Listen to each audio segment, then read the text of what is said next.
We're at the family vineyard in the limits of Enjoy. Matthew Delicata, fourth generation winemaker, is going to explain the process from vine to bottle. You work a lot with local farmers. Yes, actually all our grapes are from the local farmers, local family farmers, which have small vineyards such as this and supply us with all the grapes, and probably we will supply with 1,100 tons of grapes this year. Okay, what are these grapes here today? This vineyard is split in Syrah and Sauvignon Blanc. The Sauvignon Blanc has already been harvested last week. It's already in fermentation, and this is just picked this morning. Tomorrow we will crush, process and start the fermentation. How many families does Delicata work with?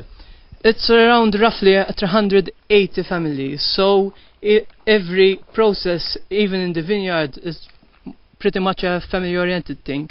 For the harvest, all the family comes cousins, brothers and children, and they get the harvest done. Is that the way Delicata has always made wine? Well, yes, and hopefully we'll continue to do so. All right. What happens when the grapes leave the vine? Well, you have to get them processed. Keep them as cool as possible, so they start early in the morning, keep them cool, and then get them protected into the winery. As soon as they are there in winery, we'll start processing. What does the process entail? The process is, initially, you must remove the berries from the stem. The stem gives a bitter green taste, which you really don't want. Remove those, then you extract some juice and put them in the press. Okay.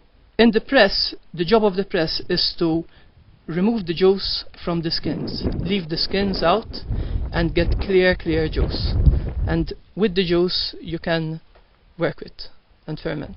That is for the rosé and for the white. For the red, you want the skins, because in the skins there is color, a lot of color, so you want, and the tannins, so you need that, and you will ferment that together with the juice. And then some wines end up in the cellars too? Yes, if you want wines that will age, that you will sell within some time, not immediately, you need them to mature. So those you can put in barrels, and you give them, it depends on what the winemaker wants. It can be 6 months, 12 months, even 18 months. It all depends on what style you're trying to achieve. Which wines will end up in barrels? Well, with the varieties we have Cabernet Sauvignon, which will end up in our Hauteville range, and the Syrah and the Merlot, which will end up in our Grand Cavalier range.